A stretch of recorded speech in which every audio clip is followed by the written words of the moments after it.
जय श्री राम। दोस्तों, स्थिति और परिस्थिति कैसी भी हो, हमेशा अपने आप के हौसलों को मजबूत रखो। अगर आपके हौसले मजबूत हैं तो कामयाबी आपके कदमों में है। मैं एस्ट्रोलॉजर मदन मोहन लखोटिया मेरे यूट्यूब चैनल पर आप सबका एक बार पुनः हार्दिक स्वागत करता हूं। आज बात करेंगे तुला राशि 2026। मैंने लिखा है, क्यों है संतान की चिंता? क्या 2026 में चिंता दूर होगी? मेरे मोबाइल नंबर 9829911500। आइए विस्तार से चर्चा करते हैं। तुला राशि, तुला राशि के लोगों, आपकी राशि के स्वामी शुक्रदेव बनते हैं, लेकिन ये 12 राशियां हैं और 12 राशियों में 9 ग्रह का खेल होता है, जिसमें से 5 ग्रह ऐसे होते हैं जो बहुत बड़ा उथल पुथल करके क्या पता क्या क्या दिखा देते हैं। कौन से ग्रह हैं वो? शनिदेव एक घर में 2.5 वर्ष तक के लिए निवास करते हैं। राहुदेव और केतुदेव एक घर में 1.5 वर्ष तक के लिए निवास करते हैं, जबकि देवगुरु बृहस्पति 13 माह के लिए निवास करते हैं और मंगलदेव तो 1.5 महीने के लिए निवास करते हैं। तो फिर मंगलदेव को क्यों पकड़ा? मंगलदेव एक ऐसे ग्रह हैं जो अग्नि तत्व के स्वामी हैं और इस 1.5 महीने की अवधि में बहुत कुछ बदलने की, उथल पुथल करने की क्षमता रखते हैं। दोस्तों, बाकी ग्रहों का महत्व नहीं है, महत्व सबका है, लेकिन जो यह कर सकते हैं बाकी ग्रह इस प्रकार से नहीं कर सकते। हमारा सवाल है कि क्यों है संतान की चिंता? क्या 2026 में चिंता दूर होगी? इस सवाल का जवाब तो दोस्तों, तुला राशि के लोगों को संतान के कारण चिंता या संतान से चिंता, इसकी नींव तो 2016 से पड़ गई थी। 2016 से कुछ ऐसे सिम्टम्स बने, वहीं से आपको संतान की चिंता या संतान के कारण चिंता जैसी स्थिति का आभास के संकेत बन गए। लेकिन समय कभी भी एक समान नहीं रहता है, कभी कम कभी ज्यादा, यह सब कुछ चलता रहा। लेकिन मैं वहां से बोलूंगा तो वीडियो बहुत लंबा हो जाएगा। तो क्या करना चाहिए दोस्तों? 2023 से बात कर लेते हैं या 2022 से बात कर लेते हैं। 2022 में भी कुछ ऐसी स्थितियां बनी कि वहां से संतान की चिंता में बहुत बड़ी वृद्धि हो गई। ऐसा क्यों दोस्तों? 2022 में, हालांकि आप भी परेशानी के दौर में 2018 से ही हैं, लेकिन 2022 में आपकी भी चिंताओं में वृद्धि हो गई और संतान के कारण जो चिंता थी उसके कारण भी एक परेशानी, ऐसी परेशानी जिसको सहन करना भी मुश्किल, यानी सहा भी न जाए और कहा भी न जाए, अपने आप में घुटन जैसी स्थिति का आभास देखने को मिलता है।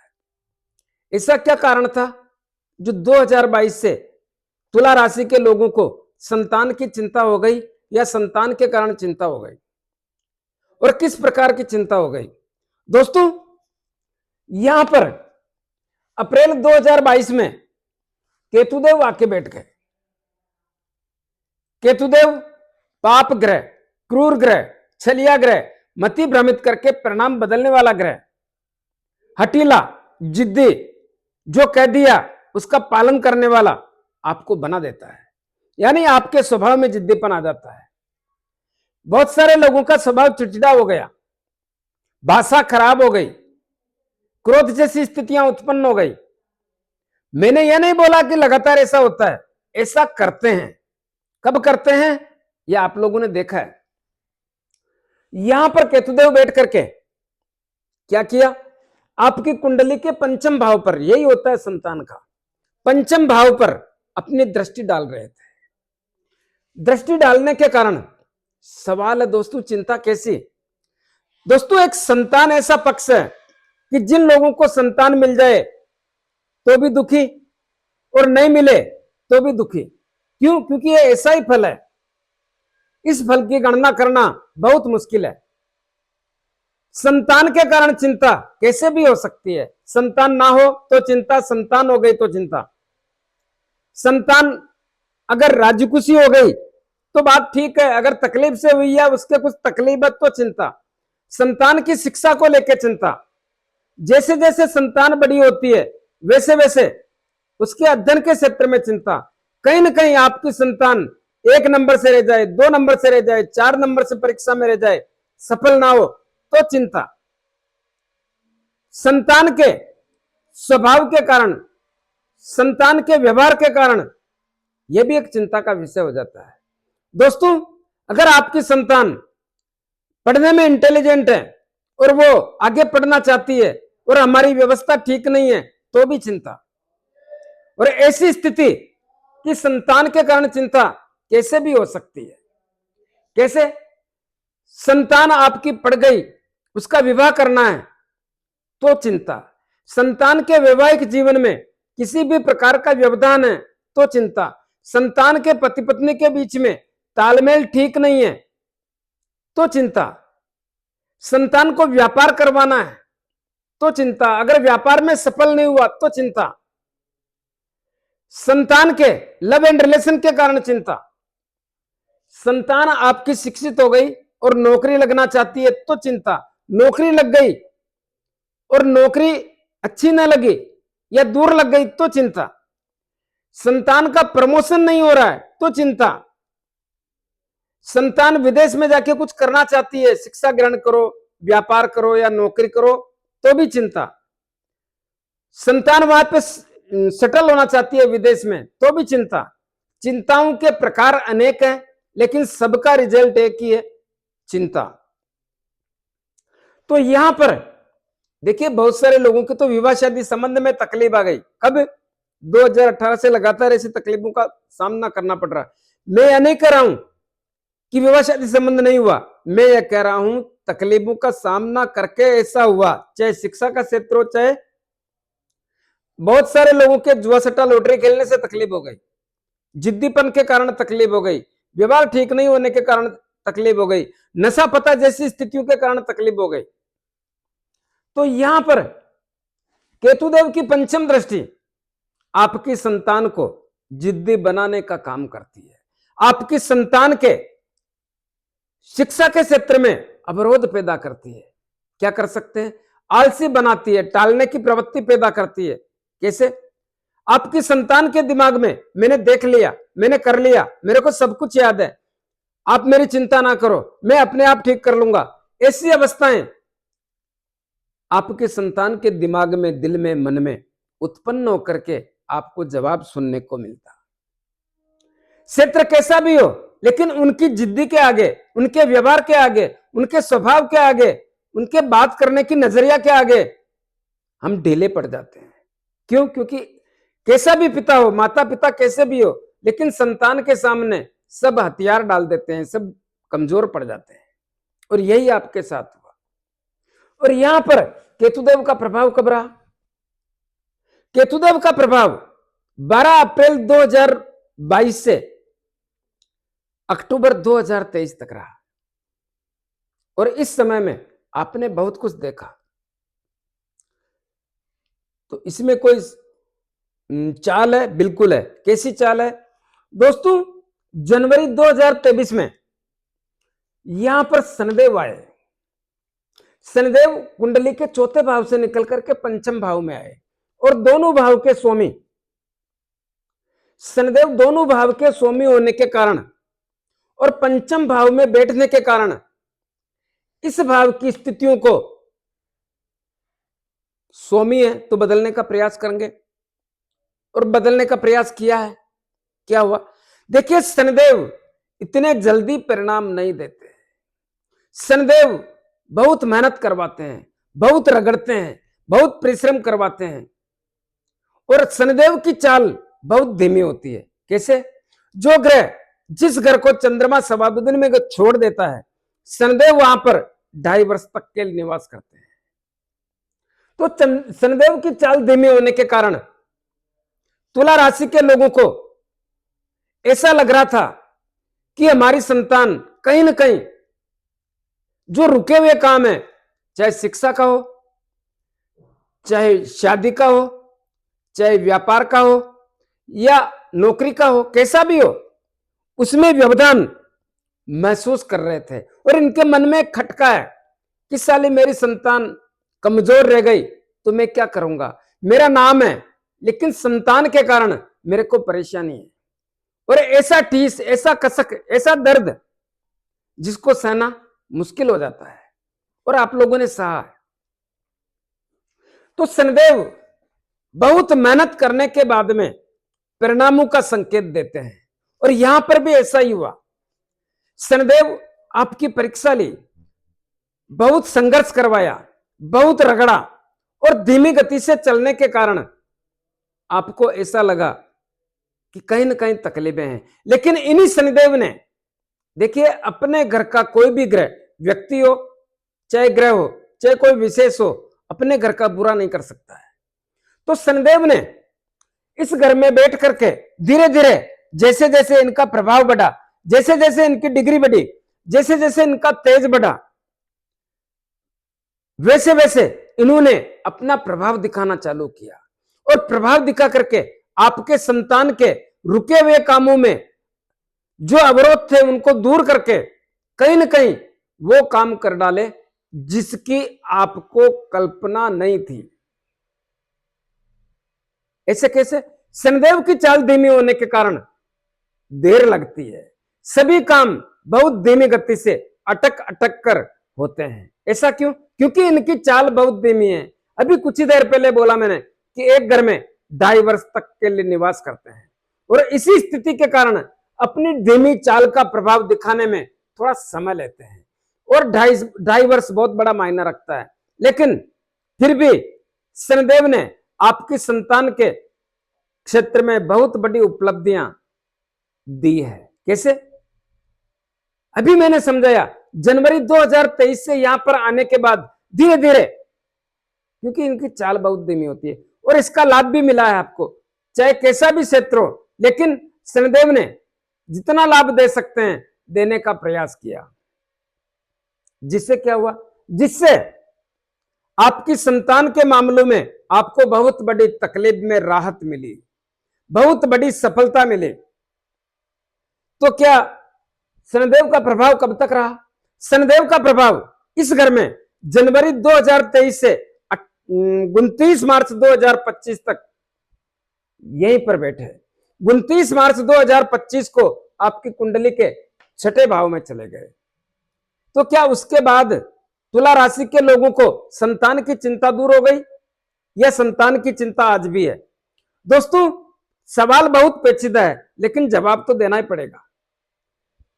इस भाव के स्वामी कुंडली के 6ठे भाव में चले गए। 6ठा भाव देवगुरु बृहस्पति का घर है, और देवगुरु बृहस्पति और शनिदेव आपस में मित्र नहीं है। देवगुरु बृहस्पति और शनिदेव आपस में शत्रु हैं। शत्रु के भाव में बैठने के कारण शनिदेव इतने मजबूत नहीं रहे।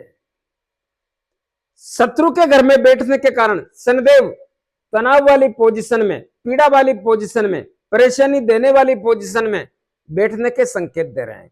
अगर व्यक्ति खुद ही तकलीफ में हो तो दूसरों को क्या सहायता कर सकता है? वही पोजीशन यहां पे बनी हुई है। और शनिदेव के घर में राहुदेव चले गए। राहुदेव पाप ग्रह, क्रूर ग्रह, छलिया ग्रह, मति भ्रमित करके परिणाम बदलने वाला ग्रह होने के कारण तकलीफों का ही संकेत देते हैं। लेकिन इस भाव के स्वामी भी खुद इस बढ़िया स्थिति में ना होने के कारण इस भाव की रक्षा कैसे कर सकते हैं? एक सिस्टम और है। राहुदेव जिस घर में बैठते हैं, जिस ग्रह के घर में बैठते हैं, उसके अनुरूप ही फल देते हैं। तो यहां पर शनिदेव के जहां बैठे हैं वो स्थिति भी बढ़िया नहीं। तो जिससे क्या होता है? जिससे आज भी, यानी 18 मई 2025 के बाद भी तुला राशि के लोगों को अपने संतान के कारण चिंता जैसी अवस्था का आभास देखने को मिलता है। ऐसा क्यों? क्योंकि यहां पर राहुदेव बैठ करके आपकी संतान को सबसे पहले जिद्दी बना दिया। आपकी संतान बोलने का लहजा ठीक नहीं है, बात करने का तरीका ठीक नहीं है। दूसरी बात, आपकी संतान घमंड जैसी स्थिति, अहम जैसी स्थिति भी दर्शाती है। आपकी संतान क्या कहना चाहती है ये मेरे को पता नहीं, लेकिन बात करने का जो तरीका है, जो सिम्टम्स हैं, जो व्यवहार है, जो स्वभाव है, वो ठीक नहीं है। इस पे थोड़ा ध्यान दें तो बहुत बड़ा परिवर्तन के संकेत आप स्वयं बना सकते हैं। यह बात सब पे लागू नहीं होती है, लेकिन लागू होती है। कितने इसमें किसको कितना प्रतिशत मिलता है वे आपके भाग्य की बात है, लेकिन इस ग्रह का प्रभाव ऐसा ही होने के कारण और लगातार इस भाव की स्थितियां कमजोर होने के कारण ऐसी स्थिति का निर्माण होता है। तो क्या होगा दोस्तों, जब तक यहां पर राहुदेव बैठे रहेंगे तब तक संतान की चिंता या संतान के कारण चिंता जैसी अवस्थाओं का आभास होता रहेगा, होता रहेगा। राहुदेव कब तक रहेंगे? राहुदेव यहां पर दिसंबर 2026 तक रहेंगे। क्या इस अवधि में यानी जनवरी से लेकर के दिसंबर 2026 तक कैसे भी इस भाव की स्थितियों में बदलाव आ सकता है? थोड़ा बहुत भी ऐसी गुंजाइश नहीं है, क्योंकि यहां पर राहुदेव लगातार 5 दिसंबर 2026 तक बैठे रहेंगे और राहुदेव किसी भी प्रकार से इस भाव की स्थितियां मजबूत होने में संदेहजनक स्थिति पैदा करते हैं।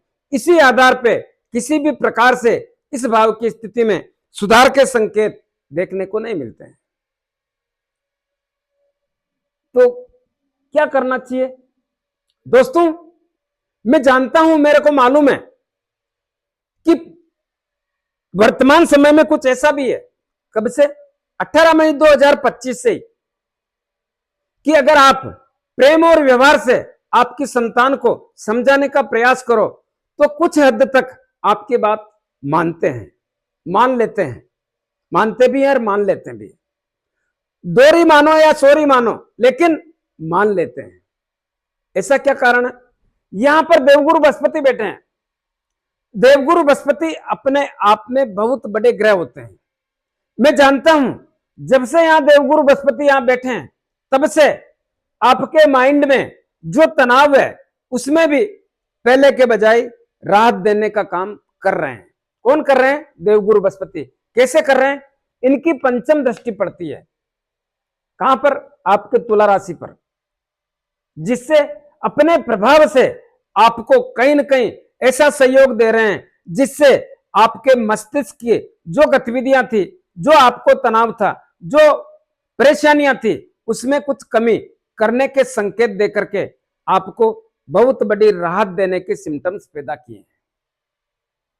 और यही देवगुरु बृहस्पति अपनी नवम दृष्टि कुंडली के पंचम भाव पर डाल रहे हैं। हालांकि यहां पर शनिदेव का ग्रह और राहुदेव बैठे हैं, फिर भी ऐसा माना जाता है कि जहां देवगुरु बृहस्पति की दृष्टि पड़ती है वहां परिणामों में लचीलापन आ जाता है, परिणाम सुधर जाते हैं, परिणामों में मोड़ आ जाता है। तो देवगुरु बृहस्पति यही काम कर रहे हैं। कितना आता है कितना नहीं आता है यह आपके भाग्य की बात है, लेकिन कुछ तो आपकी संतान को सहयोग देने में, अपना हक जताने का और हक में सफलता देने का काम करते हैं। तो देवगुरु बृहस्पति की स्थिति कब तक रहेगी? देवगुरु बृहस्पति यहां पर यह जो दृष्टि पड़ रही है 31 मई 2026 तक रहेगी। 31 मई 2026 को देवगुरु बृहस्पति यहां से निकल करके कुंडली के 10वें भाव में चले जाएंगे। 10वें भाव में जाने पर यहां पर दृष्टि पड़ना बंद हो जाएगी। जैसे ही दृष्टि पड़ना बंद हो जाएगा, यहां पर ज्यादा सावधानी रखने की आवश्यकता पर जोर देता हूं, आपके लिए बेहतर रहेगा।